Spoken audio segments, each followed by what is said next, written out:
তোমরা শক্তিশালী একতা গড়ে তোলো, পৃথক হও না, তোমরা আলাদা হও না। ওয়াতাসিমু বিহাবলিল্লাহি জামিয়া ওয়ালা তাফাররাকু। আলাদা হলে যেরকম মহিষের দল থেকে একটা মহিষ আলাদা হয়ে গেলে সিংহ বাঘ তাকে আক্রমণ করতে সাহস পায়, যদি আমরা একতাবদ্ধ থাকি, আজকে প্রত্যেকটা মুসলমান দেশ, 58টা মুসলমান দেশ একত্র হয়ে ইসরায়েলের বিরুদ্ধে অ্যাকশন নিত, তাহলে তারা ইঁদুরের গর্ত পাইতো না খুঁজা পলানোর জন্য, ঠিক কিনা বলেন? আমাদের কাজ তাদের জন্য বেশি থেকে বেশি দোয়া করা। এখন বলবেন যে দোয়া তো কবুল হয় না। দোয়া কবুল করার মালিক তো আপনি না, দোয়া কবুল করার মালিক কে? আল্লাহ তাআলা। আল্লাহ তাআলা হয়তো আমাদের ঈমানের পরীক্ষা নিচ্ছেন। আল্লাহ তাআলা হয়তো আজকে না হোক কালকে, কালকে না হোক পরে, এক সময় আমাদের দোয়া কবুল করবেনই। এটা আমরা আল্লাহ তাআলার কাছে ইরাদা রাখি। চূড়ান্ত বিজয় মুসলমানদেরই হবে। আল্লাহ নবী সাল্লাল্লাহু আলাইহি ওয়াসাল্লাম হাদিস শরীফে ইরশাদ করে গিয়েছেন, ইহুদির জাত, ইহুদির গোষ্ঠী এরকমভাবে গাছের নিচে পলায়ন করবে, গাছের আড়ালে পলায়ন করবে, গাছ ডেকে রেখে বলবে আমার পিছনে ইহুদি, হ্যাঁ মুসলমান জাতি, তোমরা তাকে কতল করে দাও, তোমরা তাকে হত্যা করো। এরকম পাথরের আড়ালে তারা পলায়ন করবে, পাথর ডেকে রেখে বলবে ও মুসলমান জাতি, এই ইহুদিকে হত্যা করো। চূড়ান্ত বিজয় মুসলমানদের হবে ইনশাআল্লাহ। আজকে যে সময় এখানে খুতবা দেওয়ার জন্য বসেছি মিম্বরে, এমন এক সময় চলছে সারা বিশ্বে আজ মুসলমান লাঞ্ছিত, অপমানিত, নিষ্পেষিত, নির্যাতিত। বিশেষ করে ফিলিস্তিনের গাজায় মুসলমানদেরকে পাখির মতো বুম্পিং করে, পাখির মতো গুলি করে আজকে হত্যা করা হচ্ছে। আমাদের পাশের রাষ্ট্র, যে রাষ্ট্রকে আমরা বন্ধু রাষ্ট্র মনে করি, সেই রাষ্ট্রে আজকে মুসলমানদের উপর নির্যাতন চালানোর পায়তারা চলছে। যে মুসলিম অক্ষয় সম্পদ ছিল সেইগুলো তারা দখল করার পায়তারা করছে। অক্ষ বিলকে তারা বাতিল করে দিয়েছে। এমন সময় আজকে আমরা এখানে বসেছি। আমরা সকলেই জানি ইহুদি জাতি একটি দূর অন্ধর জাতি। ইহুদি জাতি এক অভিশপ্ত জাতির নাম, যাদের নামের সাথে অসংখ্য অগণিত নিরহ মানুষ, শুধু তাই নয়, অসংখ্য অগণিত নবী পয়গাম্বরদেরকে তারা হত্যা করেছে। তাদের হাতে নবীদের, পয়গাম্বরদের, রাসূলদের রক্ত তাদের হাতে লেগে আছে। আজকের আলোচ্য বিষয় হচ্ছে ইহুদিদের চক্রান্ত এবং ষড়যন্ত্র ও তাদের শেষ পরিণতি কী, আর আজকে আমাদের করণীয় কী, মুসলমান সমাজের, মুসলমান রাষ্ট্রের করণীয় কী। ইহুদিদের পরিচয়, তাদের উৎপত্তি কোত্থেকে? হযরত ইব্রাহিম আলাইহিস সালামের পুত্র ইসহাক আলাইহিস সালাম, তিনার পুত্র ছিলেন ইয়াকুব আলাইহিস সালাম। ইয়াকুবের আরেক নাম ছিল ইসরাইল। তাদেরকে বলা হতো বনি ইসরাইল নামে। ইয়াকুব আলাইহিস সালামের একজন সন্তান ছিল যার নাম ছিল ইয়াহুযা। ইয়াকুব আলাইহিস সালামের সন্তানের নাম ছিল ইয়াহুযা। ইমাম মাওয়ারদি রহমতুল্লাহি আলাইহি বলেন, ইহুদিরা ইয়াকুব আলাইহিস সালামের সন্তান যার নাম ছিল ইয়াহুযা, ইয়াহুযার লাস্টে যে জাল আছে ইয়াহুযা, এই জালকে তারা বাদ দিয়ে দিয়েছে। জালকে বাদ দিয়ে এই জালের জায়গায় তারা দাল বসাইছে, তাহলে হলো ইয়াহুদা। আর এই ইহুদির জাত তাদেরকে, তাদের নিজেদেরকে তারা এরকমভাবে ইহুদি নামে পরিচয় দিতে থাকে। তারা নিজেদেরকে ইহুদি নামে পরিচয় দেয়। এই হলো তাদের সংক্ষেপ, ইহুদিদের পরিচয়। ইহুদি জাতি হলো পৃথিবীর ভিতর একটা অভিশপ্ত জাতি, যাদের সাথে, যাদের অন্তরে, যাদের রক্তে, যাদের মাংসে মিশে আছে ষড়যন্ত্র, চক্রান্ত আর দুর্নীতি। শুধু মুসলমানদের উপরেই নয়, তারা তাদের প্রিয় নবী হযরতে মূসা কালিমুল্লাহ আলাইহিস সালামের সাথেও তারা চক্রান্ত করেছে। মূসা আলাইহিস সালামকেও তারা অনেক কষ্ট দিয়েছে, যেটা ভাষায় প্রকাশ করার মতো নয়। আল্লাহ সুবহানাহু ওয়া তাআলা তাদের ব্যাপারে বলে দিয়েছেন, ওয়াদরিবাত আলাইহিমুদ দিল্লাতু ওয়াল মাসকানা। আল্লাহ তাআলা বলেন, আমি তাদেরকে লাঞ্ছনা এবং অপমানের ছাপ মেরে দিলাম। ইতিহাস প্রমাণ করে যে এই পৃথিবীতে ইহুদিদের নিজস্ব কোনো বসত ভিটা নাই। পৃথিবীর শুরু থেকে ইহুদিদের জন্মলগ্ন থেকে ইহুদিদের কোনো স্থায়ী বসত ভিটা নাই। বিভিন্ন দেশে তারা এরকম মিসকিনের মতো, ফকিরের মতো, কাঙ্গালের মতো তারা ঘুরে ঘুরে বেড়ায়। এরকম ভাবে সর্বপ্রথম তাদেরকে রোমানরা তাদের দেশ থেকে তাড়িয়ে দেয়। দেশ থেকে রোমানরা তাড়িয়ে দেওয়ার পর পৃথিবীর বিভিন্ন দেশে তারা পলায়ন করে। আরবের হেজাজ অঞ্চলেও এরকম কিছু ইহুদি এসেছিল। রাসূল আরবি সাল্লাল্লাহু আলাইহি ওয়াসাল্লামকে এই ইহুদিরা জুলুম, অত্যাচার, নির্যাতন, ষড়যন্ত্র, এমন কোনো কাজ নাই যে কাজটা রাসূলের বিরুদ্ধে এই ইহুদির জাত করে নাই। আল্লাহ নবী সাল্লাল্লাহু আলাইহি ওয়াসাল্লাম এক সময় রাসূল আরবি সাল্লাল্লাহু আলাইহি ওয়াসাল্লাম এক সময় ইহুদিদের উপর অতিষ্ঠ হয়ে তাদেরকে এই অঞ্চল থেকে, মক্কা থেকে, আরব থেকে তাদেরকে বিতাড়িত করেন। এরপরেও কিছু ইহুদি ছদ্মবেশ ধারণ করে তারা থেকে গিয়েছিল। হযরত ওমর রাদিয়াল্লাহু তাআলা আনহুর খেলাফতকালে এই ইহুদিদেরকে সমূলে উৎপাটন করেন। ইহুদিদেরকে ওমর রাদিয়াল্লাহু তাআলা আনহু আরব থেকে বিতাড়িত করেন। এরপর 1290 সালে ইংল্যান্ড থেকে তাদেরকে বিতাড়িত করা হয়। 1306 সালে ফ্রান্স থেকে তাদেরকে বিতাড়িত করা হয়। 1370 সালে বেলজিয়াম থেকে তাদেরকে বিতাড়িত করা হয়। 1450 সালে তাদেরকে ইটালি থেকে বিতাড়িত করা হয়। দ্বিতীয় বিশ্বযুদ্ধের সময় আমরা সকলেই জানি হিটলার তাদেরকে জার্মান থেকে এরকমভাবে বিতাড়িত করে। শুধু তাই নয়, হিটলার 60 লক্ষ ইহুদিদেরকে হত্যা করেছিল। তখন মানুষ বলছিল, তুমি এত ইহুদিদেরকে কেন হত্যা করছো? তখন হিটলার একটা কথা বলেছিল যে আমি অল্প কিছু ইহুদিদেরকে পৃথিবীতে রেখে গেলাম, সারা বিশ্ববাসী একদিন দেখবে যে ইহুদি জাত কত খারাপ, এই খারাপের কারণে তাদেরকে আমি হত্যা করেছি।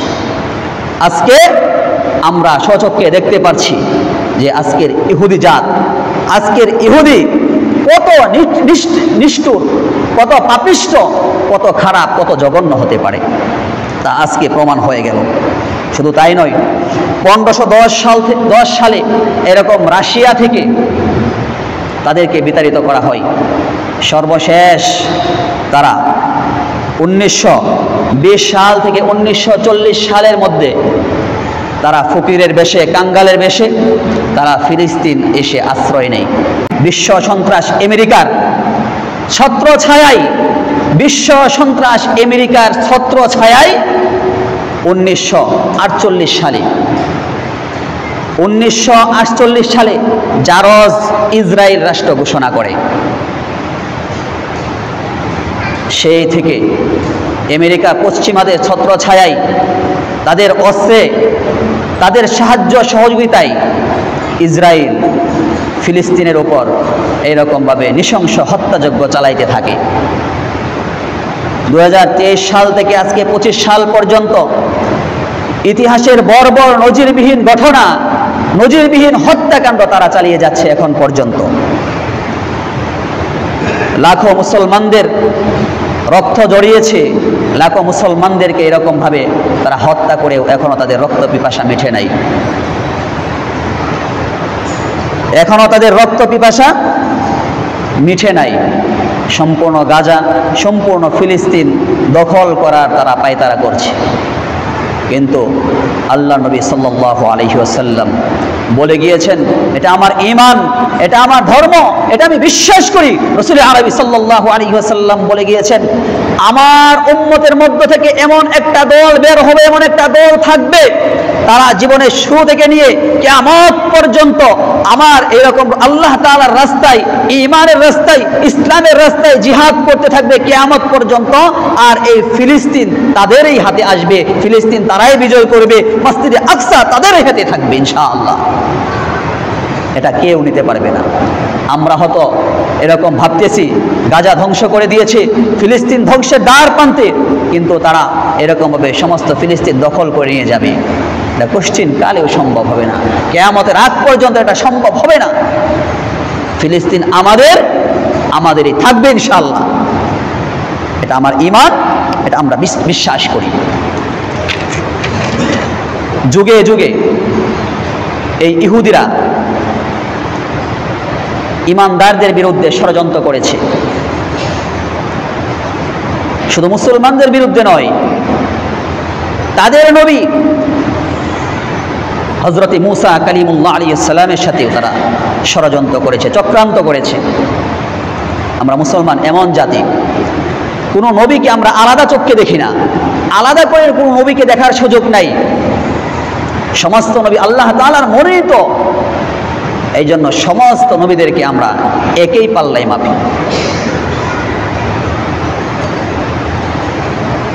যুগে যুগে ইহুদিরা শুধু মুসলমানদের বিরুদ্ধে নয়, তাদের নবীদের বিরুদ্ধেও ষড়যন্ত্র করেছে। আমরা সকলে জানি, যখন মূসা আলাইহিস সালাম এবং বনী ইসরাঈল ফেরাউনের কবল থেকে রক্ষা পেয়েছিল, সমুদ্র পাড়ি দিয়ে তারা আল্লাহ তাআলা তাদেরকে হেফাজত করেছিলেন। আর ফেরাউনকে এরকম ভাবে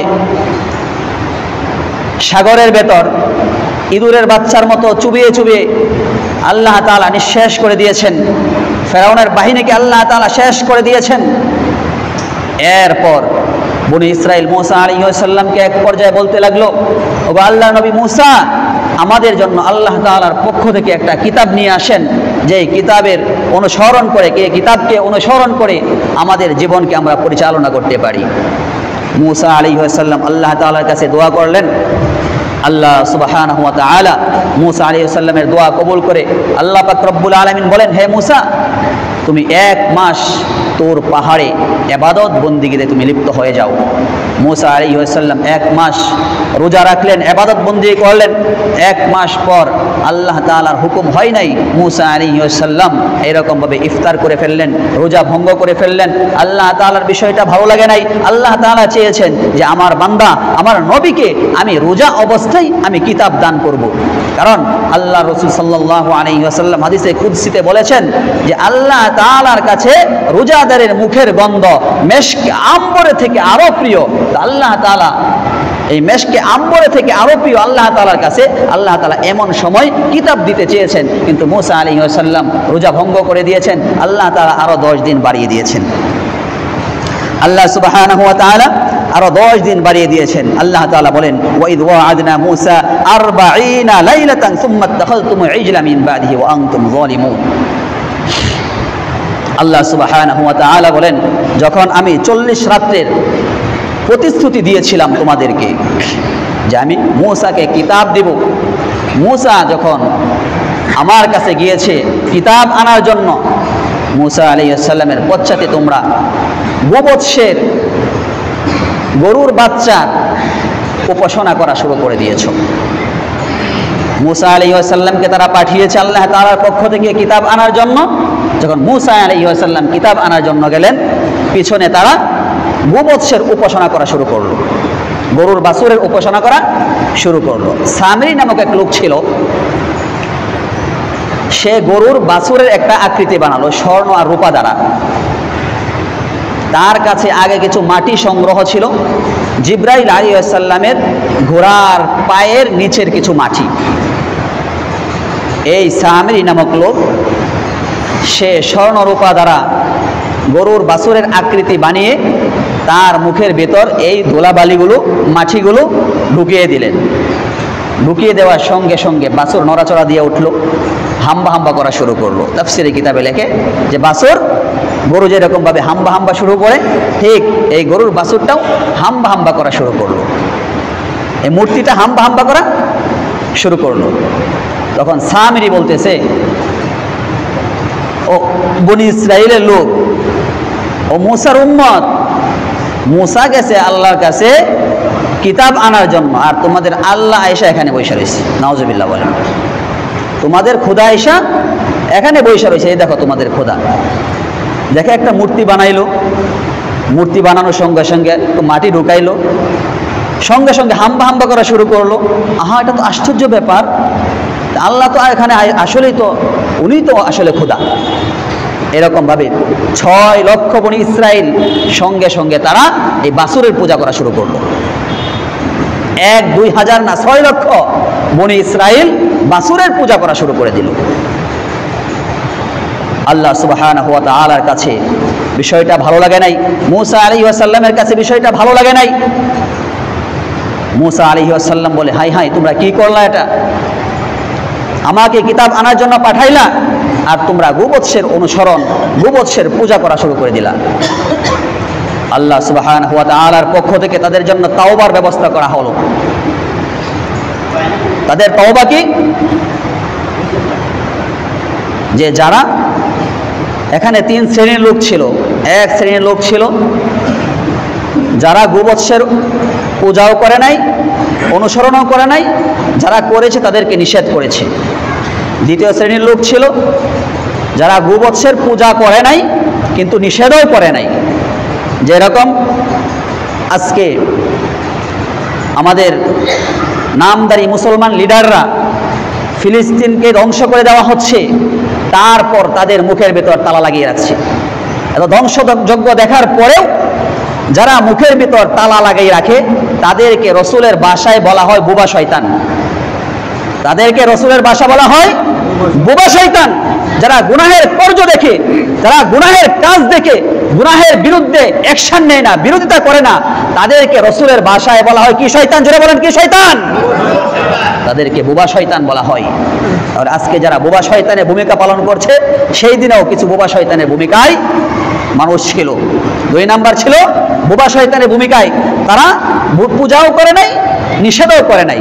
3 নাম্বার ছিল তারা যারা পূজা করেছে, গোবৎসের অনুসরণ করেছে, পূজা করেছে। আল্লাহ তাআলা বলে দিলেন, যারা পূজা করেছে প্রথম শ্রেণীর, যারা পূজাও করে নাই, যারা পূজা করেছে তাদেরকে নিষেধ করেছে, তাদের তওবার কোনো প্রয়োজন নাই। কিন্তু 2 নাম্বার 3 নাম্বার শ্রেণীর তাদের তওবার প্রয়োজন আছে। তাদের তওবা কি?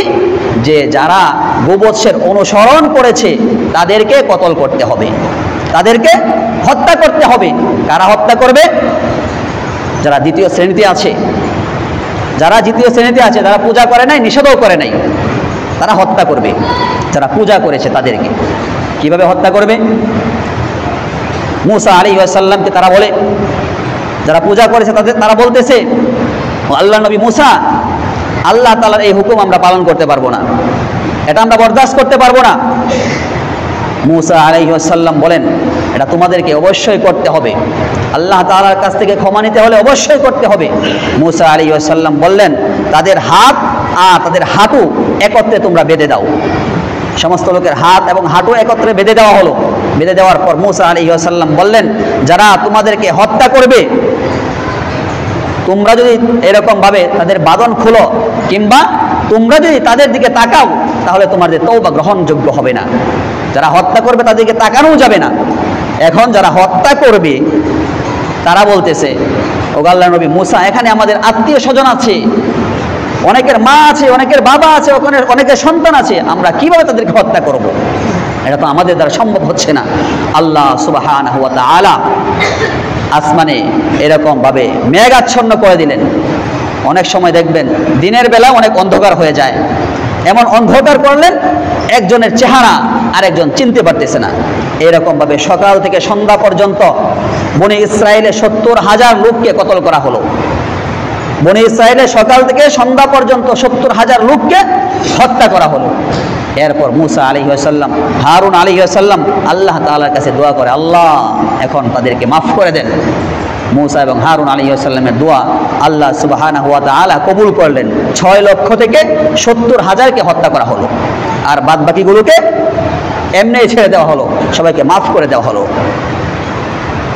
তারপর এই বনী ইসরায়েলের শিক্ষা হয় নাই। মুসা আলাইহিস সালাম যখন তাদেরকে কিতাব দিবেন, আল্লাহ তাআলা বললেন যে তুমি তোমার উম্মত থেকে কিছু লোক নিয়ে তুর পাহাড়ে আসো, তাদেরকে কিতাবের কথা শোনানো হবে। যে কিতাব আল্লাহ তাআলা দিয়েছেন সেই কিতাবের কথা শোনানো হবে। মুসা আলাইহিস সালাম তাদের থেকে 70 জন লোক বাছাই করলেন। 70 জন ভালো ভালো লোক দেখে বাছাই করে সেগুলোকে নিয়ে গেলেন তুর পাহাড়ে। তুর পাহাড়ে নিয়ে যাওয়ার পর এই 70 জন বলতেছে, দেখেন ইহুদি জাতি কেমন, যে আগে যেই তওবা হয়েছে তাদের, এখান থেকে তারা শিক্ষা গ্রহণ করে নাই।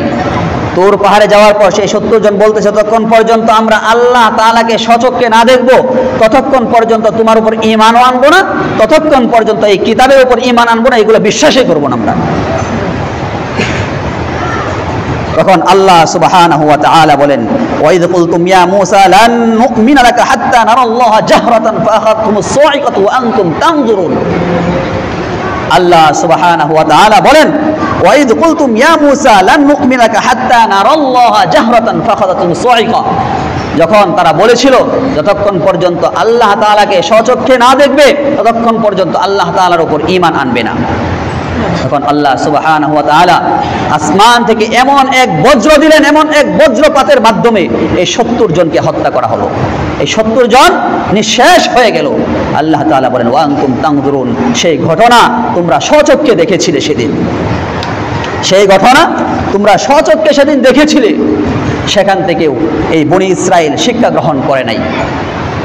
আল্লাহ সুবহানাহু ওয়া তাআলা তাদেরকে অসংখ্য অগণিত নিয়ামতের ভিতর ডুবিয়ে রাখছিলেন। এর ভেতর অন্যতম একটা নিয়ামত ছিল, আল্লাহ সুবহানাহু ওয়া তাআলা বলেন, ওয়াযাল্লালনা আলাইকুমুল গামামা ওয়া আনজালনা আলাইকুমুল মান্না ওয়াস সালওয়া। আমরা সকলেই জানি তাদেরকে মান্না আর সালওয়া দ্বারা আল্লাহ তাআলা আপ্যায়ন করেছিলেন, খাবারের ব্যবস্থা করেছিলেন। কিন্তু এই বনী ইসরাইল জাতি সেই বসে বসে খাবার তাদের ভালো লাগে না।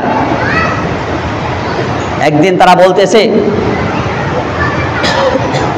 আমরা এগুলো এক খাবারে সবর করব না, এক খাবারের উপর আমরা বিশ্বাস করতে পারতেছি না।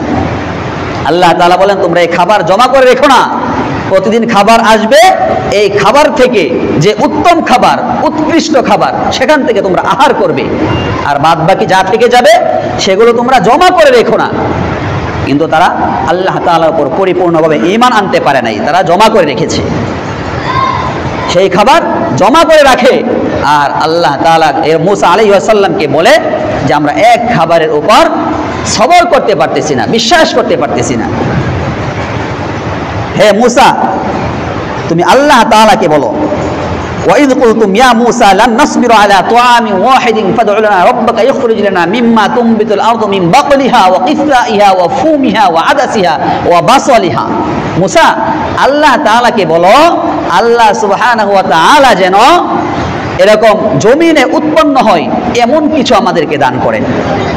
এর ভেতরে গম, ভুট্টা, কাপড়, তারপর আদা, এরকম রসুন, পেঁয়াজ, শাক সবজি, এগুলোর কথা এসেছে কোরআনুল কারিমে। এগুলো যেন আল্লাহ তাআলা আমাদের জন্য ব্যবস্থা করেন। আল্লাহ সুবহানাহু ওয়া তাআলার আসমানি খাবার, আল্লাহ তাআলার নিয়ামত তাদেরকে বন্ধ করে দেওয়া হলো। সেখান থেকেও তাদের শিক্ষা হলো না। এই বনী ইসরায়েলের সেখান থেকেও শিক্ষা গ্রহণ করতে পারলো না তারা। আল্লাহ সুবহানাহু ওয়া তাআলা তাদেরকে শনিবারে মাছ ধরা নিষেধ করেছিলেন। শনিবারে বনী ইসরায়েলের বসবাস ছিল সাগর পাড়ে, সাগরের তীরে। যে শনিবারে সাগরের তীরে মাছগুলো বেশি আসতো, এই শনিবারে মাছগুলো ধরা আল্লাহ তাআলার পক্ষ থেকে নিষেধ ছিল।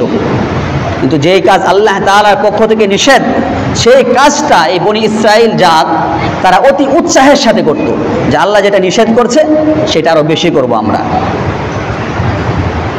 এই বনি ইসরাইল থেকে কিছু মানুষ শনিবারে মাছ তারা ধরতো না, কিন্তু শনিবারে মাছকে আটকে রাখত। যেরকম আমাদের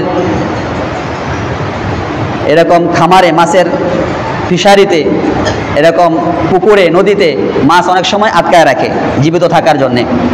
এরকমভাবে তারা মাছ শনিবারে বেশি আসলো আটকায় রাখলো। আল্লাহ সুবহানাহু ওয়া তাআলার সেই জিনিস পছন্দ হলো না, আল্লাহ তাআলার অবাধ্য আচরণ করলো। আল্লাহ তাআলার অবাধ্য আচরণ করার কারণে আল্লাহ তাআলা বলেন, ফালাম্মা ওয়াদআতহা ফালাম্মা আতাউ আম্মা নুহু আনহু কুলনা লাহুম কুনু কিরাদাতান খাসিইন। যারা আল্লাহ তাআলার এই অবাধ্য আচরণ করলো, আল্লাহ তাআলা নিষেধ করেছিলেন শনিবারে মাছ ধরা যাবে না, কিন্তু আল্লাহ তাআলা নিষেধকে অমান্য করে তারা শনিবারে মাছ আটকায় রাখলো, অন্য সময় ধরলো। আল্লাহ তাআলা সেই বিষয় ভালো লাগে নাই। আল্লাহ সুবহানাহু ওয়া তাআলা বলেন, কুনু কিরাদাতান খাসিইন, তোমরা নিকৃষ্ট বানরে পরিণত হয়ে যাও, নিকৃষ্ট বানরে পরিণত হয়ে যাও। তারা আল্লাহ তাআলার হুকুমে নিকৃষ্ট বানরে পরিণত হয়ে গেল। আমরা বানরের দিকে তাকাইলে বুঝতে পারি বানর আর আজকের ইহুদি জাত, তাদেরকে মিলাইলে এক পাল্লায় আপনি রাখতে পারবেন, ঠিক কিনা বলেন? বানর আর ইহুদিকে এক পাল্লায় রাখলে ভুল হবে না। বানর যে রকম ভাবে এমন শয়তানি করে, এমন কোনো শয়তানি নাই যে বানরে করতে পারে না। আর ইহুদি জাত ঠিক তদ্রুপ, এমন কোনো নির্লজ্জ কাজ নাই, এমন কোনো বেহায়া কাজ নাই, এমন কোনো অশ্লীল কাজ নাই, এমন কোনো এরকম ভাবে কি বলবো, ওদেরকে বলার ভাষাও নাই, এমন নিকৃষ্ট জাত এরা। বানর আর ইহুদি জাত এক পাল্লায় রাখলে সেটা ভুল হবে না। এখান থেকেও তাদের শিক্ষা হলো না, তাদেরকে আল্লাহ তাআলা বানরে পরিণত করলো, তাদের মধ্য থেকে কিছু মানুষকে। তাও তারা সেখান থেকে শিক্ষা গ্রহণ করতে পারলো না। এরপরেও হযরতে মূসা আলাইহিস সালামের বিরুদ্ধে তারা ষড়যন্ত্র করতে লাগলো। মূসা আলাইহিস সালাম এমন লোক ছিলেন, এমন ব্যক্তি ছিলেন, তিনার অনেক লজ্জা ছিল, অনেক শরম ছিল, অনেক লাজুক প্রকৃতির লোক ছিলেন। মূসা আলাইহিস সালাম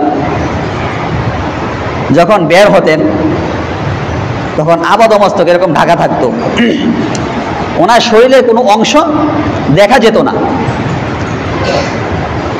তারা মূসা আলাইহিস সালামকে বলতে লাগলেন যে মনে হয় মূসার কোনো রোগ আছে, মনে হয় মূসার কুষ্ঠ রোগ আছে, মূসার মনে হয় চর্মরোগ আছে, এরকম মূসার মনে হয়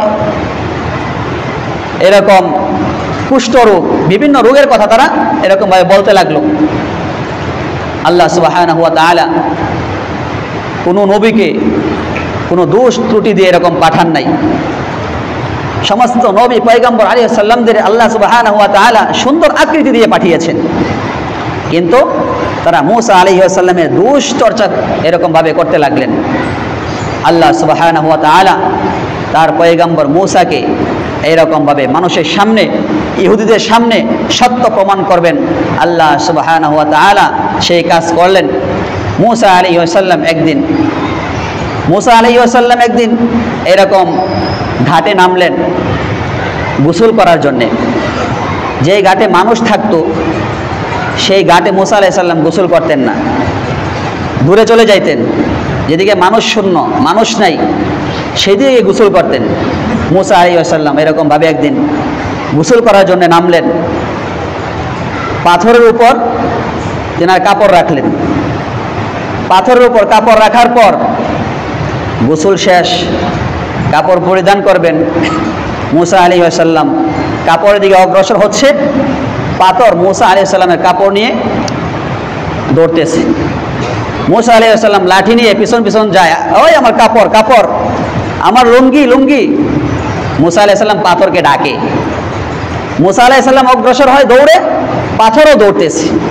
দৌড়তে দৌড়তে দৌড়তে দৌড়তে এক ইহুদি এরকম ভাবে তারা মিটিং করতেছে, তাদের সামনে গিয়ে পাথর দাঁড়াইল। ইহুদি দলের সামনে গিয়ে পাথর দাঁড়াইলো। মূসা আলাইহিস সালাম তার এরকম সমস্ত দেহ শরীর গোসল করে উঠছেন। আল্লাহ তাআলা নিয়ামত, নবী পয়গম্বরদেরকে আল্লাহ তাআলা সুন্দর আকৃতি বানিয়েছেন। তারা দেখলো, তারা বলতেছে খোদার কসম মূসার কোনো রোগ বালাই নাই, সুবহানাল্লাহি ওয়া বিহামদিহি, মূসার কোনো অসুস্থতা নাই, মূসার কোনো রোগ নাই, বালাই নাই। তারা মূসা আলাইহিস সালামকে দেখলো, মূসা আলাইহিস সালাম কাপড় পরিধান করলো। রাসূল আরবি সাল্লাল্লাহু আলাইহি ওয়াসাল্লাম বলেন খোদার কসম মূসা আলাইহিস সালাম রাগে পাথরকে যে বাড়ি দিয়েছিল, লাঠি দ্বারা পাথরকে যে আঘাত করেছিল, 3-4টা পাথরের আঘাত এই পাথরের উপর এরকম ভাবে লেগেছিল। 3-4টা বাড়ির আঘাত পাথরের উপর এরকম ভাবে লেগেছিল। মূসা আলাইহিস সালাম কাপড় পরিধান করলেন, সেখান থেকে চলে আসলেন। তারপরেও তারা মূসা আলাইহিস সালামকে সেইভাবে মানতে পারে নাই।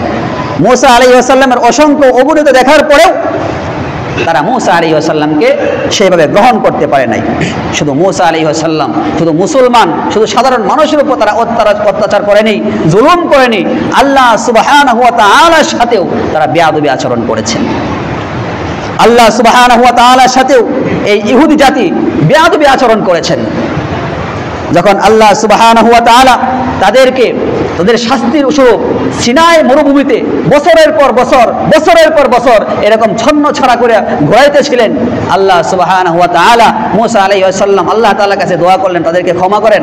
আল্লাহ সুবহানাহু ওয়া তাআলা কালামুল্লাহ শরীফে বলেন হিত্তাতুন নাগফির লাকুম খাতায়াকুম, তোমরা আল্লাহ তাআলার কাছে ক্ষমা চাও, ক্ষমা চেয়ে মাথা নত করে অমুক জনপদে তোমরা প্রবেশ করো। তারা আল্লাহ সুবহানাহু ওয়া তাআলার এই আয়াতে কারিমার সাথে কটূক্তি করতে লাগলেন। তারা বলতে লাগলেন আল্লাহ তাআলা বলেছেন যে আমার কাছে তোমরা ক্ষমা চেয়ে অমুক জনপদে প্রবেশ করো। তারা বলতেছে হিনতাতুন হিনতাতুন হিনতাতুন, আল্লাহ আমাদেরকে গম দাও, আল্লাহ আমাদেরকে গম দাও। বুঝতে পারছেন? আল্লাহ তাআলা কইছে যে আমার কাছে ক্ষমা চাইয়া অমুক জনপদে তোমরা মাথা নত করে শির নত করে প্রবেশ করো। আর তারা বলতেছে আল্লাহ আমাদেরকে তুমি গম দাও, গম দাও, গম দাও। আল্লাহ সুবহানাহু ওয়া তাআলার আয়াতের সাথেও তারা উপহাস করতে ছাড়েনি। তারা এরকম হযরতে জাকারিয়া আলাইহিস সালামকে করাত দ্বারা দ্বিখণ্ডিত করেছিলেন। ইয়াহইয়া আলাইহিস সালামকে তারা হত্যা করেছে, শহীদ করে দিয়েছে। শুধু তাই নয়, এই বনি ইসরাইল জাত, ইহুদি জাতি আল্লাহ সুবহানাহু ওয়া তাআলার কমপক্ষে 300 নবী রাসূলকে তারা হত্যা করেছে। নাউযুবিল্লাহ, 300 নবী রাসূলকে তারা হত্যা করেছে। শেষ পর্যন্ত আমাদের পয়গম্বর জনাব মুহাম্মদ রাসূলুল্লাহ সাল্লাল্লাহু আলাইহি ওয়াসাল্লামকে হত্যা করার মতো ষড়যন্ত্র করেছে। তারা একদিন দুই ব্যক্তির মাঝে ঝগড়া হলো, রাসূল সাল্লাল্লাহু আলাইহি ওয়াসাল্লামকে বিচারক হিসাবে নেবে মীমাংসা করার জন্য আগে থেকেই লোক সেট করা। তারা আগে থেকেই এরকমভাবে আলোচনা করেছে যে মুহাম্মদকে দেয়ালের কাছে আইনা বসাবো, আর উপরে বিশাল বড় এক পাথর রেখে দিয়েছে। যখন মুহাম্মদ বিচার কার্য করবে উপর থেকে পাথর ছেড়ে দিব, আমাদেরও দোষ হবে না, আমরা বলবো উপর থেকে পাথর ছুটে মুহাম্মদ ইন্তেকাল করেছে। কিন্তু আল্লাহ সুবহানাহু ওয়া তাআলা যাকে পৃথিবীতে বাঁচিয়ে রাখবেন তাকে হত্যা করার মতো কাহারও শক্তি নেই। আল্লাহ সুবহানাহু ওয়া তাআলা ওহীর মাধ্যমে রাসূল আরবি সাল্লাল্লাহু আলাইহি ওয়াসাল্লামকে জানিয়ে দিন আপনি সেখানে যাবেন না। রাসূল সাল্লাল্লাহু আলাইহি ওয়াসাল্লাম সেখানে গেলেন না। শুধু তাই নয়, এক ইহুদি মহিলা, আমরা জানি রাসূল সাল্লাল্লাহু আলাইহি ওয়াসাল্লামকে হাদিয়া স্বরূপ একটা ছাগলের গোশত পাক করে তাকে পাঠাইছেন। রাসূল আকরাম সাল্লাল্লাহু আলাইহি ওয়াসাল্লাম এক টুকরা মুখে দিয়েছেন। এক বর্ণনায় এসেছে গোশতের টুকরা রাসূল সাল্লাল্লাহু আলাইহি ওয়াসাল্লামকে বলে দিয়েছে আমাকে ভক্ষণ করবেন না, এখানে বিষ মিশ্রিত আছে। আরেক বর্ণনায় এসেছে জিবরাইল আমিন রাসূল সাল্লাল্লাহু আলাইহি ওয়াসাল্লামের কানে কানে কয় ইয়া রাসূলুল্লাহ, ইয়া হাবিবাল্লাহ, সেই ইহুদি মহিলা যে হাদিয়া পাঠিয়েছে আপনার জন্য সেটাতে বিষ মিশানো, সেটা আপনি ভক্ষণ করবেন না। রাসূল সাল্লাল্লাহু আলাইহি ওয়াসাল্লাম সেই গোশতের টুকরা মুখ থেকে ফেলে দিলেন। আয়েশা রাদিয়াল্লাহু তাআলা আনহুকে রাসূল আরবি সাল্লাল্লাহু আলাইহি ওয়াসাল্লাম যেরকম ইন্তেকালের সময় বলতেছেন, ও আয়েশা, সেই যে 3 বছর পূর্বে ইহুদি মহিলা আমাকে এরকম ভাবে গোশতের সাথে বিষ মিশিয়ে দিয়েছিল, সেটা মুখে নিয়েছিলাম, সেই বিষের ক্রিয়া এখনো আমাকে যন্ত্রণা দিচ্ছে। নাউযুবিল্লাহ, এখনো আমাকে সেই বিষক্রিয়া যন্ত্রণা দিচ্ছে। শুধু তাই নয়, রাসূল সাল্লাল্লাহু আলাইহি ওয়াসাল্লাম রওজা শরীফে শুয়ে আছেন, মদিনাতে শুয়ে আছেন। ইন্তেকাল করার পরেও রাসূল সাল্লাল্লাহু আলাইহি ওয়াসাল্লামের লাশ চুরি করার দুঃসাহস তারা দেখিয়েছে। আল্লাহ সুবহানাহু ওয়া তাআলা যাকে রক্ষা করবেন তাকে বেইজ্জতি করার এই পৃথিবীতে কারো শক্তি নাই। আছে নাকি? বেইজ্জতি করার কারো শক্তি নাই। রাসূল সাল্লাল্লাহু আলাইহি ওয়াসাল্লামকে আল্লাহ তাআলা সম্মানের আসনে বসাইয়েছেন, আল্লাহ তাআলা তিনাকে হেফাজত করেছেন। এরপরেও এই ইহুদি জাতির লজ্জা শরম এখন হয়নি। আজকে আমাদের কি করণীয় আছে? আমার তো অস্ত্র নাই, আমার তো শক্তি নাই, সেখানে গিয়ে আমি জিহাদ করব। আল্লাহ সুবহানাহু ওয়া তাআলা বলেন, ওমা লাকুম লা তুকাতিলুনা ফি সাবিলিল্লাহ, তোমাদের কি হলো তাদের সাথে তোমরা এখনো জিহাদ করতে পারতেছো না। সে শিশু নারীগুলো আমাদেরকে ডেকে ডেকে বলে, তোমাদের কি হলো তাদের সাথে এখন তোমরা জিহাদ করতে পারতেছো না। আল্লাহ নবী সাল্লাল্লাহু আলাইহি ওয়াসাল্লাম বলেন, যার দিলের ভিতরে জিহাদের তামান্না নাই, যার দিলের ভিতরে শহীদ হওয়ার তামান্না নাই, সে কাপুরুষ, সে মুনাফিক। কথা তিতা লাগলেও এটাই সত্য। যার দিলের ভিতরে শহীদ হওয়ার তামান্না থাকে না, জিহাদে যাওয়ার তামান্না থাকে না, সে কাপুরুষ তো কাপুরুষই, সে মুনাফিকের খাতায় আছে। জিহাদের হুকুম আল্লাহ সুবহানাহু ওয়া তাআলার পক্ষ থেকে এসেছে। জিহাদের হুকুম আল্লাহ তাআলার পক্ষ থেকে নির্ধারিত ফরজ বিধান। সেই জিহাদের কথা যদি এখন কোনো মসজিদের মিম্বার থেকে বলা হয়, মসজিদের মিম্বার থেকে জিহাদের কথা বললে মনে হয় হুজুর জঙ্গিবাদের সাথে জড়িত। নাউজুবিল্লাহ বলবেন না? জোরে জোরে বলেন নাউজুবিল্লাহ। মনে হয় হুজুর জঙ্গিদের সাথে মনে হয় কোনো আতাত আছে। কিন্তু জিহাদের হুকুম কার? ডরাইতেছেন নাকি আপনারা? জোরে বলেন না কার? জিহাদের হুকুম আল্লাহ তাআলা নাজিল করেছেন। যদি জিহাদ জঙ্গিবাদেই হতো তাহলে কোনো নবী, কোনো সাহাবী জিহাদ করতো নাকি? রসুল কি আমাদের থেকে কম দামি? সাহাবীরা কি আমার থেকে কম দামি? তাবিঈনরা কি আমার থেকে কম দামি? বলে কোনো অংশেই না। কিন্তু তারা জিহাদ করেছে, যুগের পর যুগ, বছরের পর বছর তারা জিহাদ করেছে। আমরা জিহাদ করতে পারবো না এখন। আমাদের মুসলিম কান্ট্রি যারা আছে, যারা নেতা আছে, তারা যদি একত্র হয় তাহলে অবশ্যই জিহাদের যদি ডাক আসে, অবশ্যই সর্বপ্রথম আমি যাব ইনশাআল্লাহ। সবাই রাজি আছেন তো ইনশাআল্লাহ? আল্লাহ তাআলা কবুল করুন। দ্বিতীয় কাজ হলো, আমরা তো এখন কিছু পারতেছি না, তাদেরকে আমরা অর্থনৈতিকভাবে পঙ্গু করতে পারি। তাদেরকে আমরা অর্থনৈতিকভাবে পঙ্গু করতে পারি। বিশেষভাবে যারা দোকানদার ভাই আছেন তাদেরকে আমি অনুরোধ করে বলবো, হাতে পায়ে ধরে বলবো, ইসরায়েলে কোনো পণ্য আপনি রাখবেন না। যদি ইসরায়েলে কোনো পণ্য আপনি না রাখেন, আজকে কালকে 1 মাস 2 মাসের ভেতর আপনার দোকানে ইসরায়েলি পণ্য আসবে না। আপনি রাখবেন না, আসবে না। দেশীয় পণ্য আমরা নেব, দেশীয় পণ্য আমরা ব্যবহার করব, দেশীয় পণ্য আমরা ব্যবহার করব, দেশের টাকা আমাদের দেশে থাকবে, দেশ উন্নত হবে, আমাদের দেশ উন্নত হবে। এই জন্য ইসরায়েলের সমস্ত মালামালগুলো, সমস্ত পণ্যগুলো আমরা বয়কট করবো আজকে থেকে ইনশাআল্লাহ। পারবো তো ইনশাআল্লাহ? এটা আমার, আপনার, আমাদের সবার ইমানের দায়িত্ব, ইমানের দাবি। এটা আমাদেরকে করতে হবে। আজকে আমার টাকা দিয়ে আমার ফিলিস্তিনের ভাই বোনদেরকে, গাজার শিশুদেরকে বোমা মেরে মেরে হত্যা করা হচ্ছে। ইসলামের শত্রু এমন কোনো ব্যক্তিদের সাথে কোনো সম্পর্ক রাখা যাবে না। দিনের কোনো সম্পর্ক তাদের সাথে থাকবে না। আজকে দেখেন ভারত, মোদী সরকার নেতানিয়াহুকে, ইসরায়েলকে অস্ত্র দিয়ে তারা সাহায্য করেছে। আমেরিকা তো আছেই। আমেরিকা পৃথিবীর ভিতর সবচাইতে বড় সন্ত্রাসী গোষ্ঠী, সন্ত্রাসী দল, সন্ত্রাসী দেশ। আমেরিকা পৃথিবীর সবচাইতে বড় কি ভাই বলেন? জোরে বলেন, জোরে বলেন কে? বড় সন্ত্রাসী। জোরে বলেন কে? বড় সন্ত্রাসী। আমেরিকা পৃথিবীর সবচাইতে বড় সন্ত্রাসী।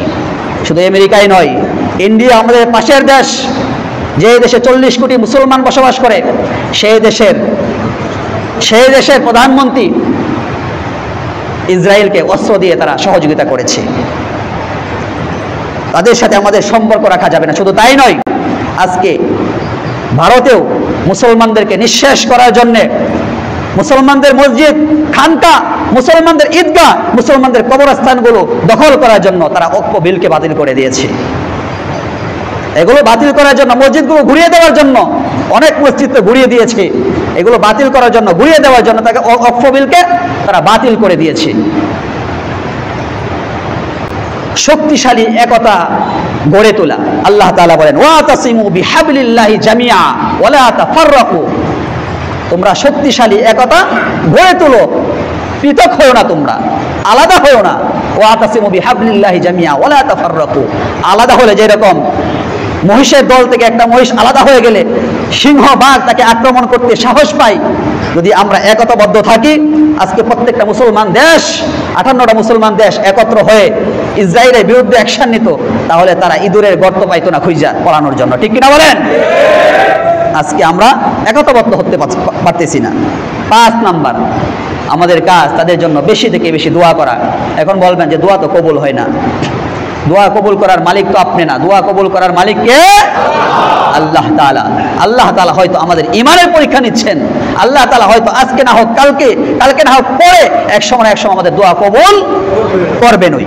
এটা আমরা আল্লাহ তাআলার কাছে ইরাদা রাখি। চূড়ান্ত বিজয় মুসলমানদেরই হবে। আল্লাহ নবী সাল্লাল্লাহু আলাইহি ওয়াসাল্লাম হাদিস শরীফে ইরশাদ করে গিয়েছেন, ইহুদির জাত, ইহুদির গোষ্ঠী এরকম ভাবে গাছের নিচে পলায়ন করবে, গাছের আড়ালে পলায়ন করবে, গাছ ডেকে রেখে বলবে আমার পিছনে ইহুদি, হ্যাঁ মুসলমান জাতি, তোমরা তাকে কতল করে দাও, তোমরা তাকে হত্যা করো। এরকম পাথরের আড়ালে তারা পলায়ন করবে, পাথর ডেকে রেখে বলবে ও মুসলমান জাতি, তোমরা এই ইহুদিকে হত্যা করো। চূড়ান্ত বিজয় মুসলমানদের হবে ইনশাআল্লাহ। আল্লাহ সুবহানাহু ওয়া তাআলা ফিলিস্তিনের ভাই বোনদেরকে, ফিলিস্তিনকে আল্লাহ তাআলা হেফাজত করুন, মসজিদে আকসাকে হেফাজত করুন, সকলে পড়ি আমিন।